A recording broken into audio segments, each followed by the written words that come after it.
When it comes to the outreach mission of our little church community, we do deal with some pretty serious stuff. We deal with people that are facing crushing poverty, people who are escaping domestic violence, disaster relief, what we're doing with One Gray Matter of Sharing right now. You know about it. We are involved both from a financial support level, but also in a very hands-on way. It's all part of how we extend the influence of Christ throughout the world. Now, in every case, in all the things and all the ministries that we do, we have to make a decision whether to get involved or not. And that's tough. And I want to tell you the toughest one for me personally. It's when people, oftentimes who will show up at the church and they're requesting cash because they're broke, because they are poor. The heat's been shut off at the apartment. They have no water. Now we have systems, and we have mission partners who help us to evaluate the needs, and that's absolutely important in today's world. But for whatever reason, and I've noted this about myself, I feel entitled, and I can't think of a better word for it, maybe responsible, but if I'm being really honest with you, I feel a little entitled to want to have a sense of control about how that person uses the money. And I'm not the only one.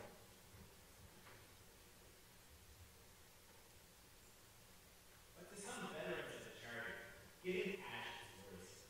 When we first reported on this, we spoke with Carol Bellamy, who used to run UNICEF. She was concerned the money might be spent on the wrong things. Cigarettes, alcohol, weapons, gambling, all kinds of things that we don't want to have happen with money that just you find in your pocket. Now that's Carol Bellamy, who is a coordinator at UNICEF, one of the largest charitable organizations in the world. She's amazing. But there's this concern that happens when we just hand things out. Now, unlike the other gospel accounts, in John, Jesus doesn't start by going out into the wilderness for 40 days, starving. Jesus begins his ministry in John's gospel with the story of Jesus turning water into wine at a wedding. There was a wedding in Cana of Galilee. Jesus' mother was there, and Jesus and his disciples were also invited to the celebration. When the wine ran out, Jesus' mother said to him, "They don't have any wine." Jesus replied, "Woman, what does that have to do with me? My time hasn't come yet." The couple who was getting married, they ran out of wine. Now, I'm going to assume that they did not drink the entire town of Cana dry, so they didn't buy enough wine. They couldn't afford to buy enough wine. So you have to make a decision. Are you going to get involved or not? Jesus doesn't see this as the time or the place to use his power yet. Because when you're the one with power, you feel a little entitled, maybe responsible, but entitled to think that you get to decide when and how it gets used. His mother told the servants, "Do whatever he tells you." Nearby were 6 stone water jars used for the Jewish cleansing ritual, each able to hold about 20 or 30 gallons. Jesus said to the servants, "Fill the jars with water," and they filled them to the brim. And then he told them, "Now draw some of them and take it to the head waiter," and they did. The head waiter tasted the water that had become wine. He didn't know where it came from, though the servants who had drawn the water knew. Jesus' mom knew him. And I don't know what your relationship with your mother was like, but my mother had the ability to give me the look, the mom look. You got those people in your life who like to push you a little bit, who love you and push you to be the best version of yourself. Now, if you're familiar with the Christian tradition of people who pray to Mary, asking her to pray for them, its biblical basis is the mom look. It's the idea that Jesus could not say no to his mother. So if you prayed to Mary and asked Mary to do something, or asked her to pray for you, then Jesus had to do it. It was the loophole. It had the power of the mom look, and that's how that tradition got going. This picture of a water jar is actually from a water jug, just like the ones we're talking about, that was excavated from Cana. I do not think that that's actually one of the 6, but it's still pretty cool. 6 of these huge jars were filled with water that had been turned into excellent wine. And so then you have the servants, who were even poorer than the couple. They were the ones at the wedding who knew what Jesus had done. The first public ministry, the miracle in Jesus' story in John.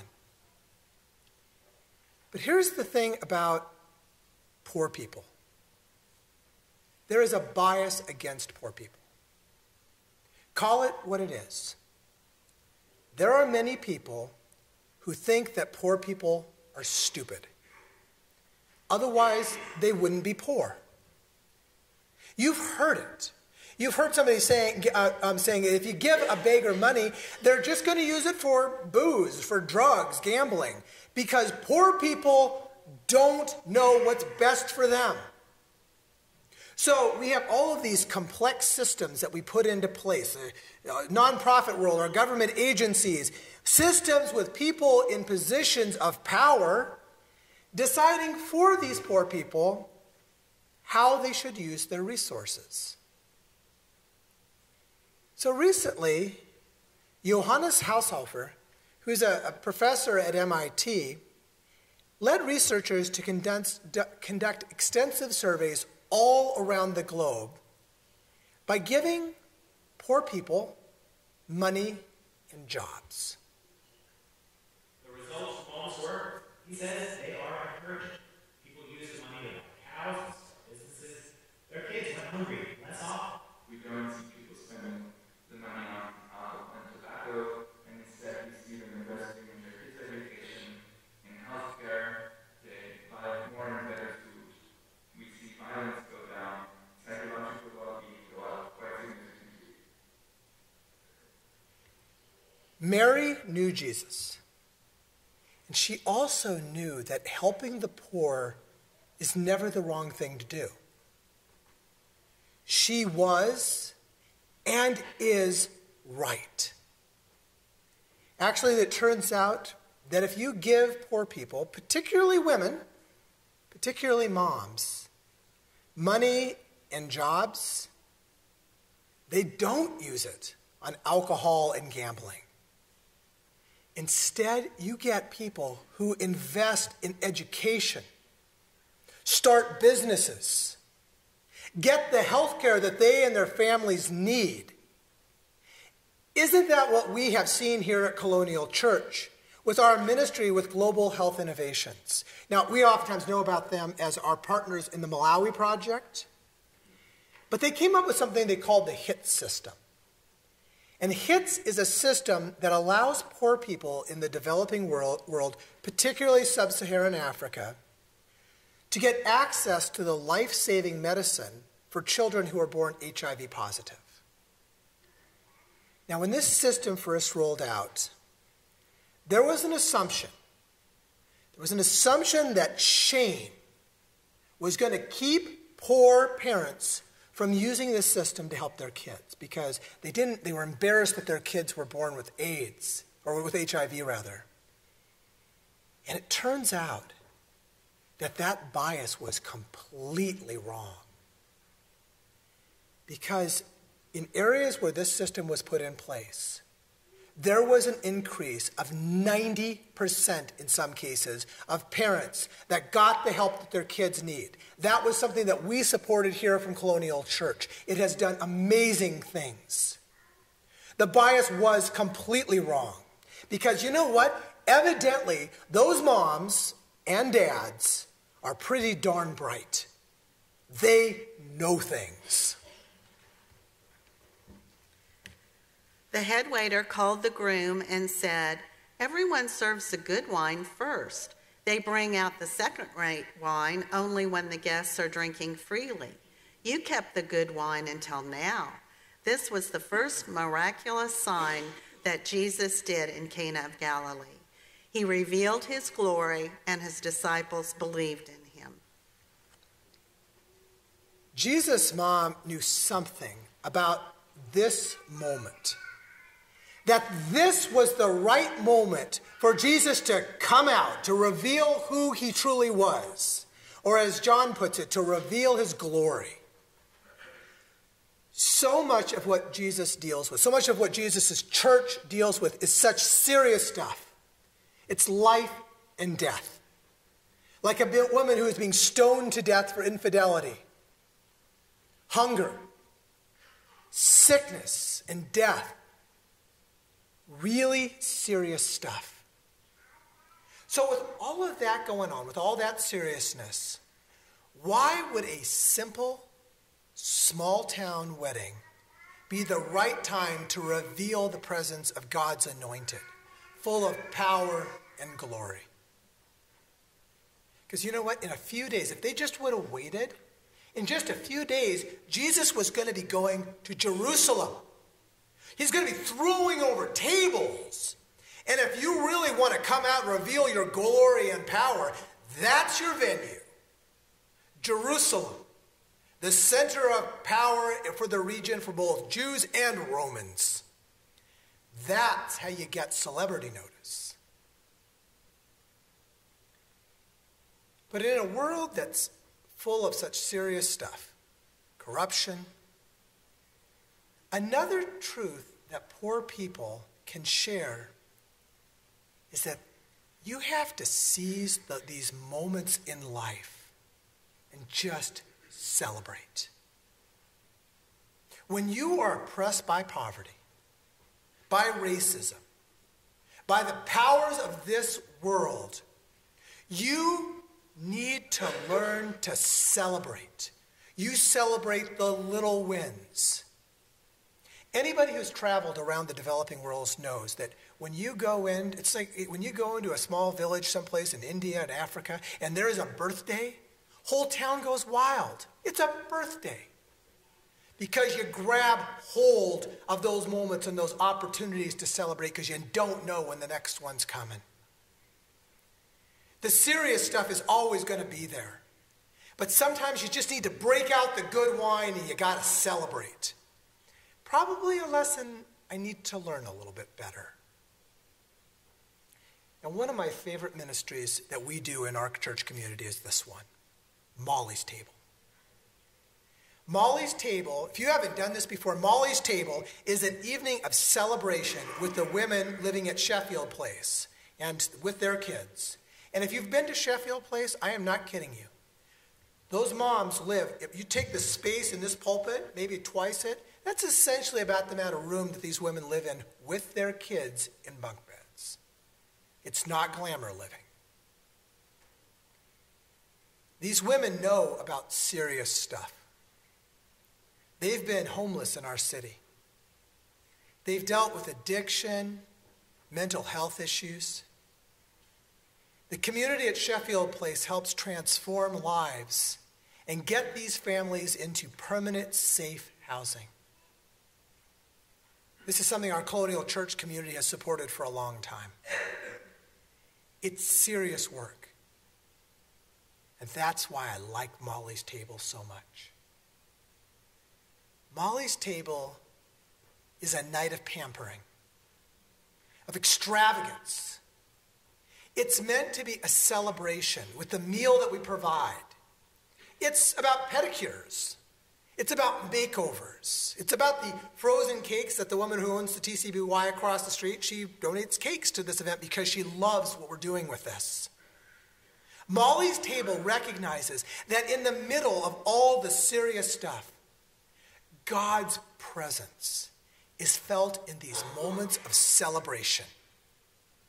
Those of us who help out with Molly's Table try to make that experience, that night that we do once a quarter, try to make that night one that just communicates God's extravagant grace and love to these moms.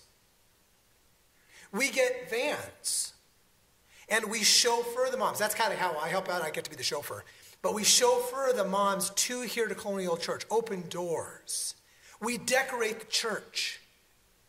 The moms become our honored guests. And one of my favorite moments from this last year was, it happened last fall. We open up our enormous rummage sale that takes over the basement of our church. We open that whole thing up for the moms to shop free. Now, these are women who need to completely rebuild their lives. They have nothing. And getting access to the necessities of life, microwaves, bread machines, all that kind of stuff is important. But I saw the laughter and the tears of a mom who is back there in what is our youth room right now. She was back shopping for dresses, not just beautiful dresses, extravagant dresses. She went into the restroom and she changed into one of the dresses and she walked out and she said, "I feel amazing."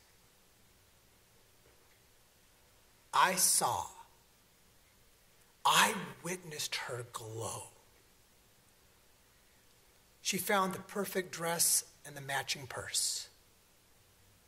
And friends, in the middle of all of the serious stuff that those women face, I have seen the glory of God shining in women who glowed. Jesus reveals his glory in these moments of extravagant grace, and I have been blessed to be a part of it. With all the serious stuff that we deal with, I have seen the face of God in the ministry of Molly's Table. And so I'd like to invite Jenny Cosgrove up right now to tell you about ways that you can get involved.